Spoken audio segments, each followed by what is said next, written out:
Welcome to Crisis in Perception, where we examine the systems shaping our world one book at a time.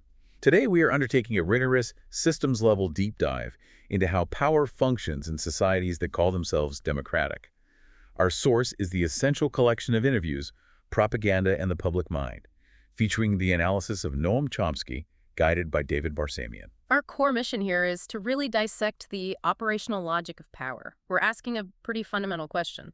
How do established systems manage public opinion and secure consent? And how do they ensure that vital information stays hidden, or that we're all focused on distractions instead? Exactly. We're basically searching for the detailed operating manual of how consent is manufactured in the modern age. And the value of this particular source material is, I think, tied directly to its format.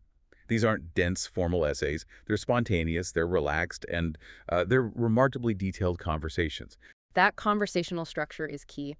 It allows for a synthesis of information across politics, economics, and media that is often, frankly, clearer and more coherent than what you might find in more academic work. It lets Chomsky be more discursive. Right. He can connect seemingly unrelated global events to a single underlying framework, which is hard to do in a formal paper. And crucially, for you listening, our analysis here is purely systemic. We are not engaged in ideological critique. We're not trying to assign personal blame to specific figures. No, not at all. We're analyzing the mechanisms, the institutional designs, the inherent incentives, and, the predictable decision loops that produce the outcomes we see in politics, economics, and media. And that's regardless of who is temporarily in charge. Precisely. We want to understand why these systems persist, even when their documented outcomes are, well, pretty destructive to the vast majority of people. Okay, so let's unpack the source material and its authors. Noam Chomsky he's a towering intellectual presence, renowned internationally, not just as a relentless social critic, but also as a foundational figure in modern linguistics. And that dual expertise is actually quite illuminating. His approach to political critique is often deeply structural, which is, similar to how he analyzes the structures of language. It's a very consistent analysis. Incredibly consistent over decades and patient. He has this wonderful sort of wry style. He avoids jargon while making these immensely complex topics accessible, and he does it by relying heavily on analogies and observable, often suppressed facts. And his definition of his mission is so critical here. He recognizes that the phrase "speak truth to power" is, well, it's a cliche. Because power already knows the truth. Exactly. Instead, he believes the responsibility of intellectuals is to speak truth to us, the people.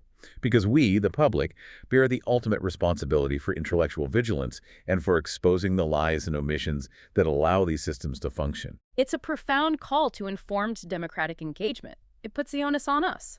And in these recorded exchanges, Chomsky is expertly guided by David Barsamian, who has been described as the Studs Terkel of our generation. And he is. He's a brilliant radio interviewer, really skilled at creating the context for a deep analytical flow. And because Chomsky is more relaxed in conversation, he's often more tentative, more discursive than in his formal writings. Which allows for that broader sweep of context you need to really map these systems. Right. So, Propaganda and the Public Mind compiles scores of these exchanges, focusing primarily on critical political and historical moments leading up to and around the turn of the millennium. So we're looking at the period spanning the post-Cold War reorientation, the punishing sanctions regime against Iraq, the Asian economic crisis. And that massive global surge in activism, particularly the globalization protests in Seattle. Right. And the book itself is less a historical document and more a challenge to the reader.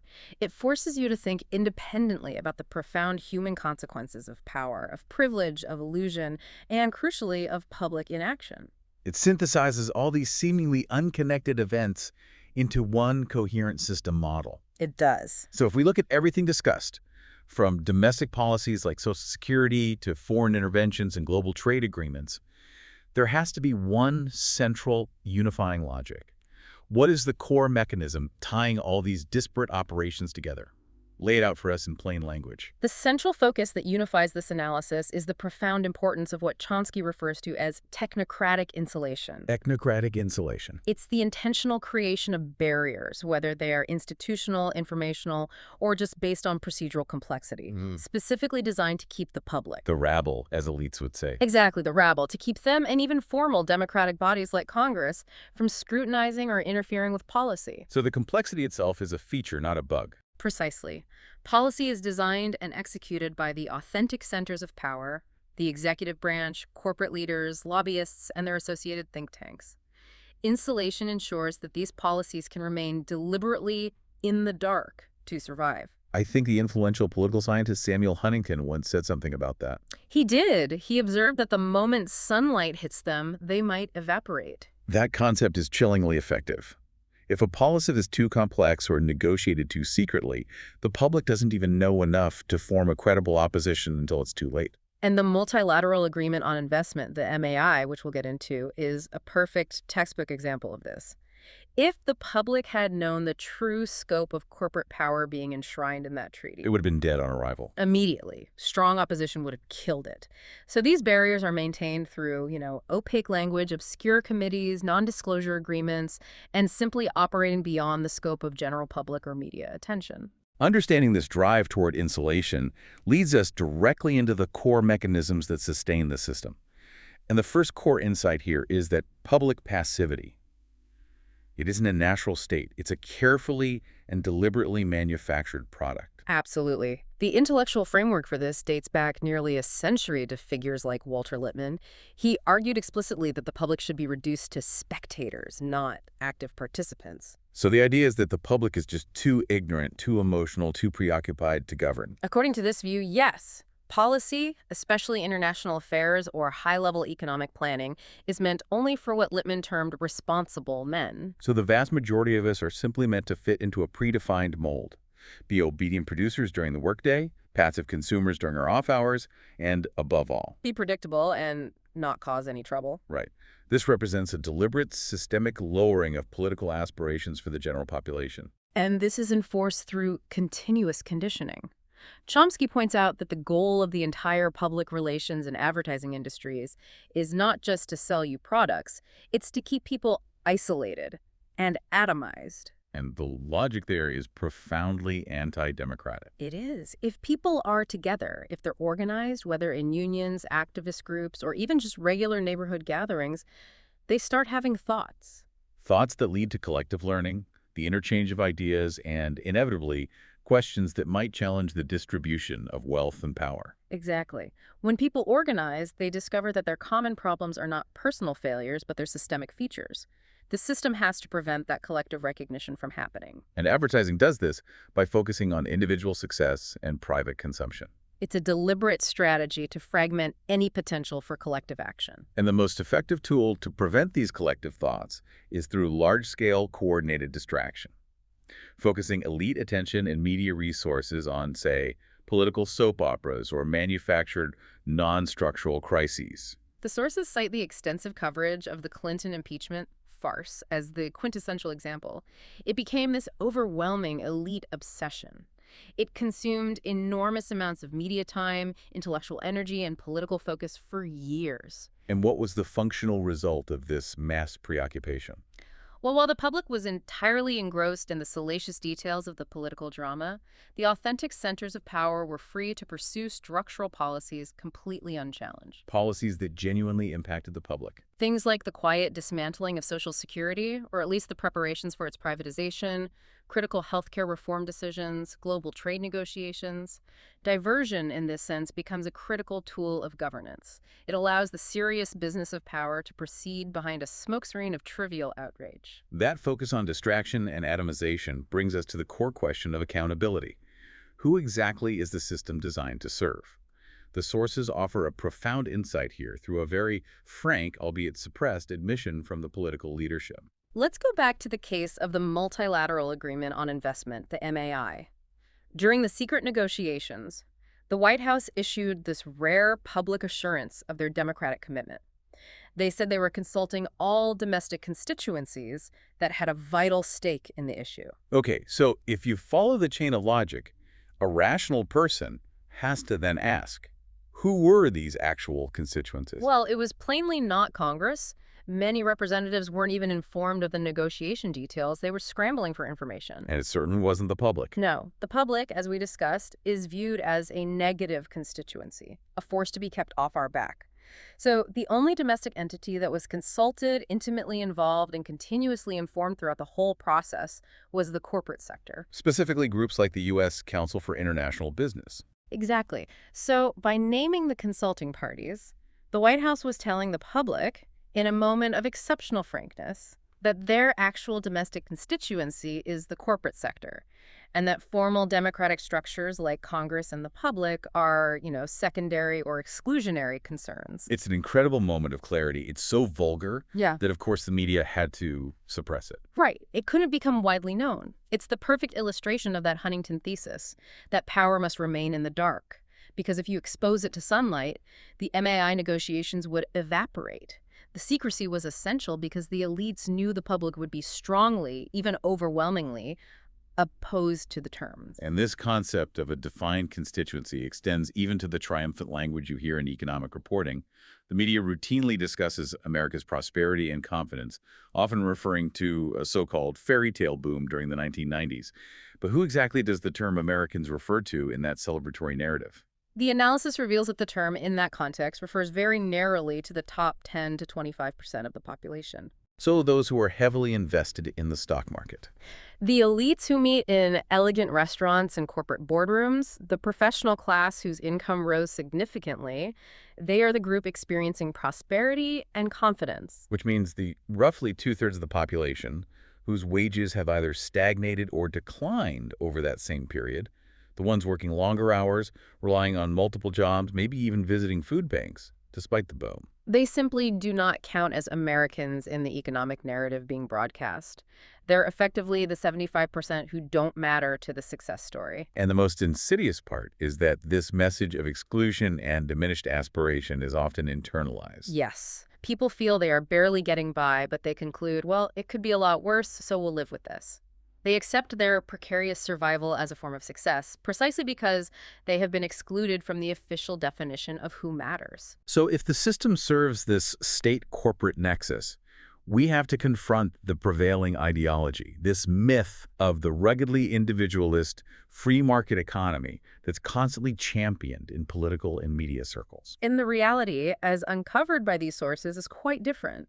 The starting point is just recognizing that what are routinely called free trade agreements, NAFTA, the WTO, or the MAI, are highly protectionist instruments. Not free trade at all. They're designed by concentrated power for concentrated power. They protect corporations from market forces, from democratic interference, from labor movements. There are trade agreements only in name. But the deeper contradiction lies in the very foundation of U.S. economic innovation.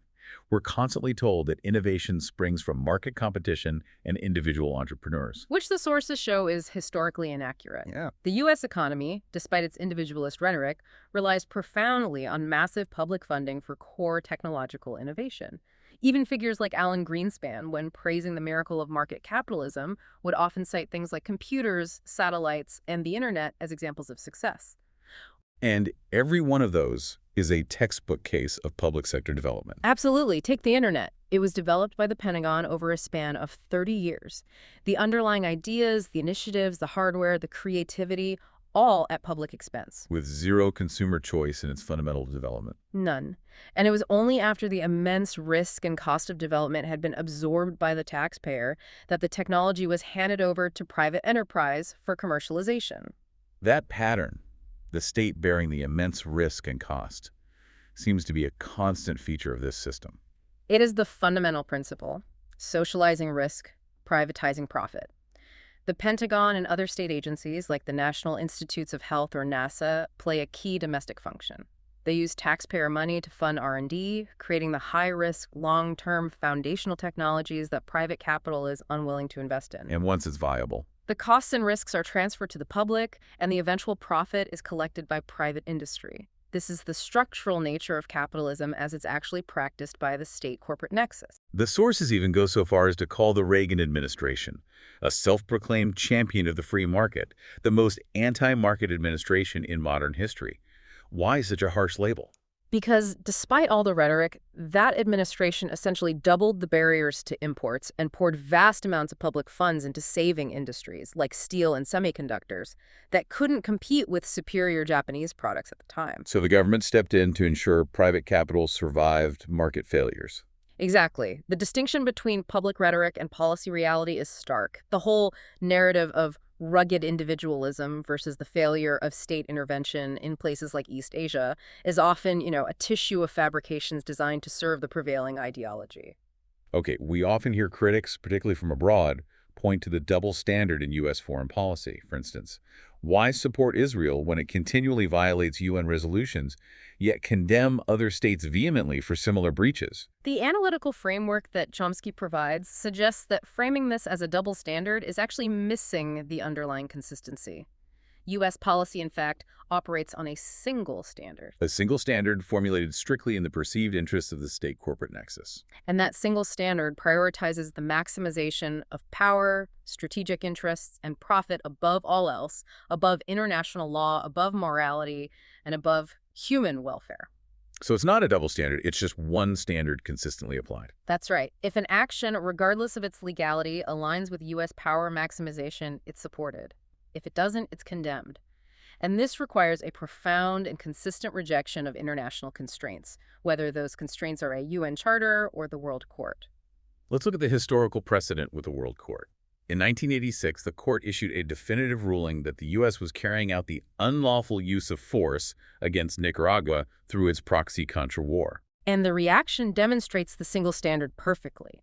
Rather than comply, Congress, which was controlled by Democrats at the time, instantly stepped up the illegal use of force by granting a huge new tranche of aid to the Contras. And the media and liberal intellectual reaction was to declare the World Court discredited, a hostile forum. Right. Thereby asserting the U.S. reserves the right to use force as it pleases, irrespective of international law. The power structure simply redefines the legitimacy of the external institution when it delivers an inconvenient legal decision. And the Clinton administration later made this contempt for international law even more overt. Much more. The timing of the December 1998 Iraq bombing, Operation Desert Fox, was chosen precisely when the UN Security Council was meeting in an emergency session about the very crisis being cited for the bombing. That was a brazen and intentional demonstration of contempt for the UN process. It was a conscious political statement. You are irrelevant. International law is irrelevant. We are rogue states, and we will set the timetable and the policy. The policy is therefore highly rational, but its rationality is only comprehensible when you accept that it serves a narrow, violent interest defined by the state-corporate nexus. This systematic pursuit of power, often through violent means, requires an elaborate architecture of control and justification at home. Let's analyze the specific methods the propaganda system uses to sanitize these actions. One of the simplest yet most effective methods is what we can call the "with our support" omission. This technique is deployed whenever action is justified against a former ally that has become a new target. The textbook example being Saddam Hussein. When political elites or media figures push for action against him, they will repeatedly condemn his past atrocities, like gassing the Kurds or attacking Iran. But the crucial contextual phrase is always left out. Those atrocities were committed with our support and often with material and diplomatic assistance provided by the U.S. and its allies. The system just relies on the public not connecting those two facts. It does. And what that omission achieves analytically is profound. If the U.S. and Britain continued and even accelerated their strong support for Saddam after he committed his most heinous crimes, that simple fact tells any rational person that those crimes cannot possibly be the real reason for the current policy of trying to destroy him. That realization that the policy is driven by current strategic needs, not past morality, is intentionally blocked by omitting those three crucial words. Yes. Elementary rationality must be suspended in the public sphere when these issues are discussed. And this suppression of facts is often cloaked in the second method, the manufacturing of humanitarian rhetoric. History, the sources note, shows that military force is almost always dressed up in claims of high principles and values. This pattern is cyclical. I mean, if you examine the historical record before WWII, you find the Japanese invasion of Manchuria, Mussolini's invasion of Ethiopia, Hitler's takeover of the Sudetenland, all claim to be based on humanitarian justifications. Protecting ethnic populations, establishing stability, and so on. The rhetoric was always exalted and impressive. And we saw this repetition during the 1999 bombing of Yugoslavia, which was hailed by this chorus of self-adulation as the first war for principles and values. The moral language is essential for insulating the actions from scrutiny. Here is perhaps the most unsettling detail regarding the state's calculated violence. The sources cite a strategic command planning document from the post-Cold War era, the essentials of post-Cold War deterrence, that moves beyond simple justification and into proactive character assassination almost. Yes, the document explicitly recommended that the U.S. should cultivate a national persona that appears violent, vindictive, and out of control. This is the madman theory, made explicit in policy. Why would a responsible state explicitly aim to look irrational? The purpose is purely strategic, to frighten other nations, including allies and competitors like Europe and Asia, into getting out of the U.S.'s way. It's a form of calculated deterrence. Which provides a chillingly rational explanation for brazen acts of aggression, like the sudden 1998 bombings of Sudan and Iraq in defiance of the UN. Exactly. It appears irrational to a moral observer, but within the context of deterring future rivals and maintaining dominance, it's a highly calculated strategy of fear and power projection. The consequences of this power projection often lead to massive atrocities, and the intellectual culture, rather than holding power accountable, often internalizes and normalizes the denial. The source material contains a profoundly cynical observation from the Wall Street Journal regarding the aftermath of U.S. chemical warfare in Vietnam.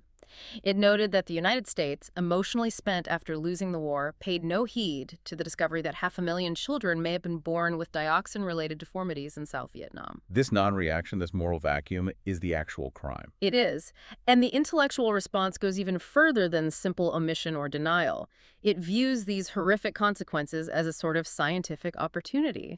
Well, since North Vietnam was spared this particular chemical attack, scholars could view the horrific results of U.S. chemical warfare Agent Orange in the South as an ideal testing area for scientific study. Essentially treating human suffering as a controllable variable for research.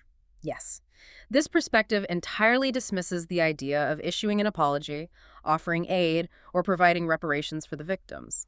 The focus remains strictly on what we can gain scientifically, utterly disregarding the hundreds of thousands of individuals suffering or dying. And the sources demonstrate that chemical and biological warfare, or CBW, albeit have their different names and means, has continued as a policy instrument. Absolutely.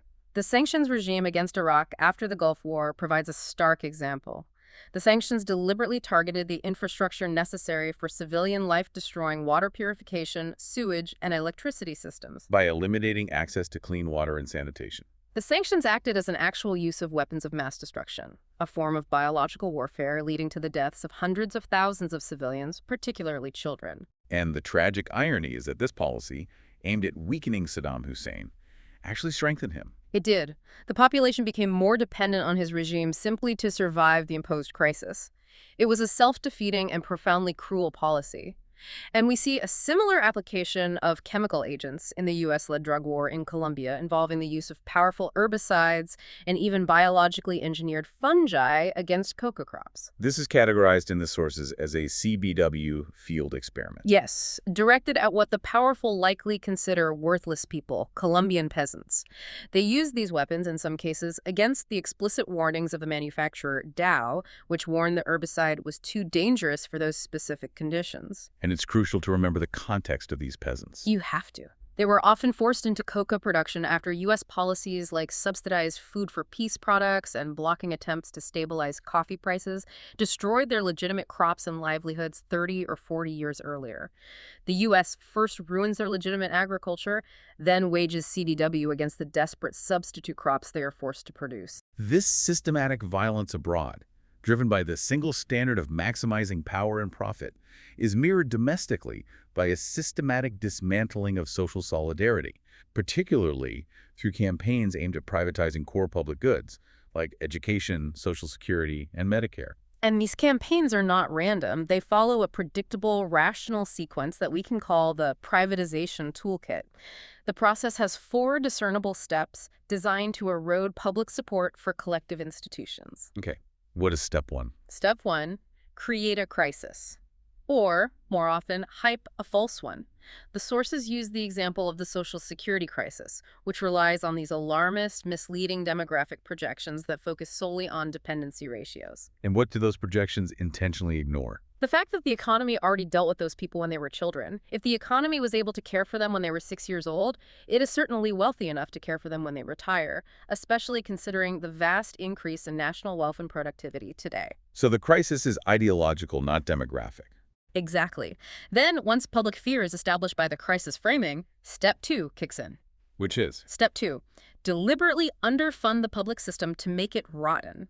If public schools are starved of resources, if Medicare wait times become intolerable, or if social infrastructure declines, public discontent grows.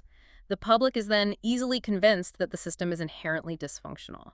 Then we get to the attractive alternatives in step 3. Step 3, propose alternatives. These are often small-scale, superficially attractive ideas. Vouchers for education, magnet schools, private insurance options, or individual retirement accounts. The function of this step is to gradually chip away at the public system's foundation, shifting responsibility and resources toward private options. And the final defining step, privatization itself. Step 4, privatization to maximize profit. Once a system, be it a health insurer or a utility, is privatized, it must, by the very nature of market competition, minimize costs and maximize returns. This leads directly to the application of the infamous 80-20 rule taught in business schools. Explain the 80-20 rule in this context. Service will be deliberately designed to attract and profit from the least risky, most profitable 20% of customers or patients. The other 80%, the sick, the poor, the elderly, or students who require specialized education, are avoided, marginalized, or cast aside because they are expensive. So privatization is designed to maximize profit for the few owners, not to improve social welfare for the entire population. Right. The social utility of the service is secondary to the financial return. And this pursuit of corporate efficiency often creates a massive hidden societal cost that is never calculated by economists or policymakers. That's the crucial point, the unmeasured cost transfer. Think about fully automated customer service or the labyrinthine complexity of managed care organizations, HMOs. The corporation saves money by cutting staff, but the public pays unmeasured costs. A doctor spending 20 hours a week on unnecessary paperwork. A patient waiting on hold for half an hour listening to canned music, or an elderly person having to travel across town to an approved facility that takes their privatized insurance. These transferred costs, multiplied across millions of users, potentially make the total system far less efficient and more burdensome for society as a whole, yet highly profitable for the few who control the system. Applying this highly rational yet narrowly focused framework of the state-corporate nexus to the global scene helps us understand contemporary economic instability, inequality, and resistance movements. We have to begin with the core economic reality. Global inequality, as measured by the Gini Index, has reached some of the highest levels recorded in history. The gap between the defined Americans and the rest of the world is vast and growing. We often hear that the celebrated economic miracles of the late 20th century, particularly the Asian tigers, failed because their state-managed development models were inherently flawed. That's the prevailing ideological narrative, but the sources, citing analysts like Joseph Stiglitz, offer a very different conclusion. These economies collapsed not because of their regulated development models, but because they were pressured heavily by the U.S. and its allies to engage in the forced, rapid liberalization of their financial markets. And what was the immediate systemic consequence of that liberalization? It allowed huge speculative capital flows to rush into these nations and then, based on rapid shifts in sentiment, pull out almost instantaneously, causing massive financial ruin. The failure was in moving away from their regulated developmental models under external pressure, not the models themselves. So the U.S. system demands not genuinely free markets, but markets free from popular control. That's a good way to put it. Another fundamental mechanism of the modern global economy is the sheer amount of protectionism offered to megacorporations, often buried within global trade rules. This is where we analyze the role of intellectual property rights, or IPR, written into WTO rules. Right. Far from promoting free trade, IPR are highly protectionist devices. They guarantee monopoly profits for massive pharmaceutical and technology corporations, enabling them to charge exorbitant prices for life-saving goods. Give us a sense of the scale of this profit protection. These IPR rules enable companies to charge prices for life-saving drugs that can be 25% higher than in Canada or double the price charged in Italy.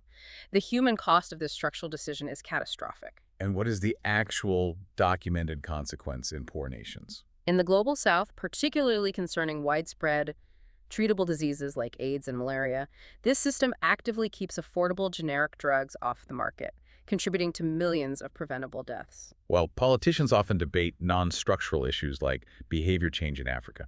The crucial structural element, our behavior of guaranteeing astronomical prices for U.S.-based producers, is ignored. The system demonstrably prioritizes producer sovereignty, the right of the manufacturer to profit over the precautionary principle or indeed over human life. Despite these powerful forces of the state-corporate nexus, the sources do offer encouraging evidence that popular activism can disrupt the flow of this power. This is a vital caveat to the overall grim analysis. The successful popular movements that, through sustained organizing, blocked the MAI and prevented the granting of fast-track trade authority to the executive branch, As well as the student movements against sweatshops. which were often initiated by labor organizations, they all demonstrate that long-term organizing and education can overcome extraordinarily powerful forces. The public is not a guaranteed spectator. When organized, it can halt major global policy initiatives. Let's circle back to the state-corporate nexus in foreign policy. The sources argue that when the U.S. acts as a rogue state using force without international constraint, as seen in the Balkans or the 1998 Iraq bombing, it generates a profound and dangerous consequence on the global stage. It immediately creates global instability. And it compels other nations to seek rational deterrence against the unpredictable superpower. Countries like India, for example, cited the U.S.-led wars in the Gulf and Balkans as direct reasons why they felt compelled to develop nuclear weapons and carry out tests. It was a rational deterrent reaction. Strategic analysts confirmed this. It was a reaction to a superpower that demonstrated its willingness to use force against others in defiance of international norms. This links directly to the analysis of the National Missile Defense, or NMD, system, which is always framed domestically as purely defensive. Strategically, NMD is far more aggressive. Its primary function is to neutralize the deterrent capacity of rivals like China or India. If a country knows the U.S. can intercept its retaliatory missiles, its second strike capability is eliminated.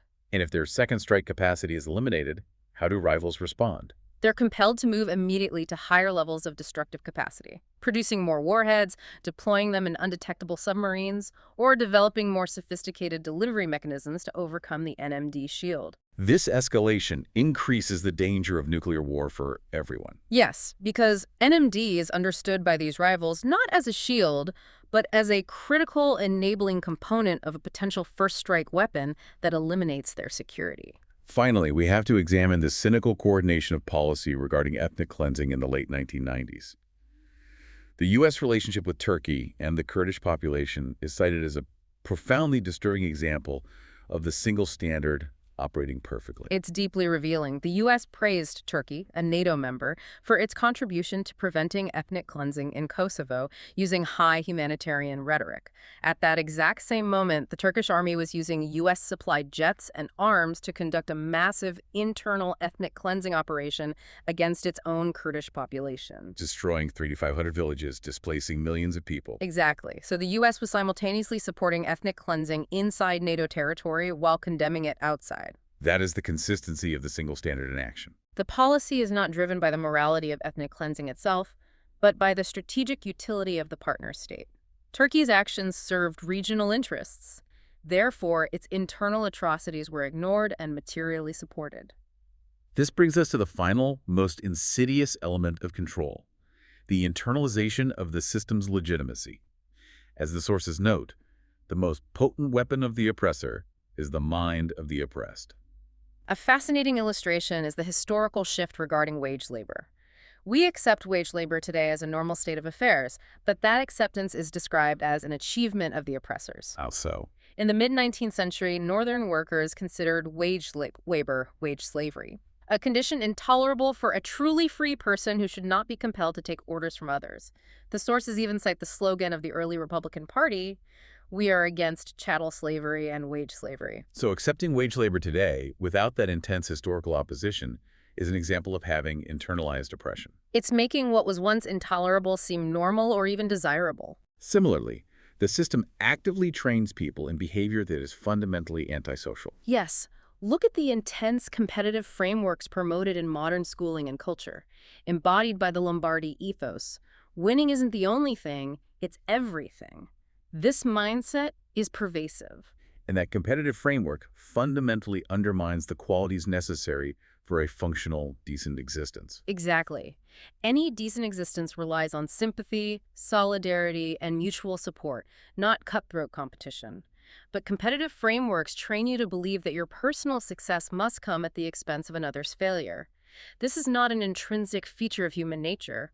It's a feature of system design, deliberately instituted to ensure that people remain isolated and atomized, even in their personal aspirations. Thus preventing the formation of the solidarity needed to challenge the state-corporate nexus. Precisely. Okay, let's situate these specific examples within the broader architecture of manufactured consent, concentrated power, and the limits placed on formal democracy. The primary observation regarding the intellectual class concerns the psychology of complicity. The most effective purveyors of manufactured consent are often intellectuals and privileged people who genuinely believe they're doing the right thing. Because it's easy to construct a framework that justifies advantageous actions. It's incredibly easy and psychologically convenient. Self-deception is the foundation of effective propaganda. And this self-deception serves to enforce a critical institutional function, the suppression of inconvenient history that might challenge the narrative. The scholarly and media record actively wipes out elementary facts that contradict state corporate interests. A potent example is the U.S. vetoing of a widely supported UN Security Council resolution in 1976 that proposed a two-state Israel-Palestine settlement based on the pre-1967 borders. That fact is crucial to understanding the path of the conflict, yet it's systematically eliminated from general discourse. It is. And the cost for challenging this carefully constructed orthodoxy, even for widely respected figures, is profound marginalization. So people who challenge the orthodoxies, no matter their fame, like Bertrand Russell, are often vilified and excluded from the acceptable public intellectual spectrum. And their facts, when they're presented without the necessary context that the system has suppressed, are so shocking or contradictory to the public's understanding that they sound, as the sources put it, like they are from Neptune. Which discredits the speaker rather than the deeply flawed system they're analyzing. Right.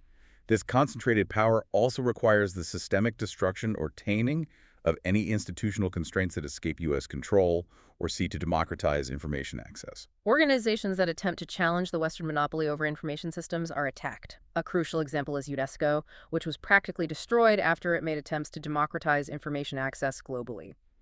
The U.S. responded with intense hysteria, framing the move as an attack on press freedom. Which is deeply ironic, given that the U.S. then demonstrated the opposite of a free marketplace of ideas by refusing to publish refutations of the lies it told about UNESCO's intentions. Precisely. Similarly, the United Nations itself is constantly marginalized.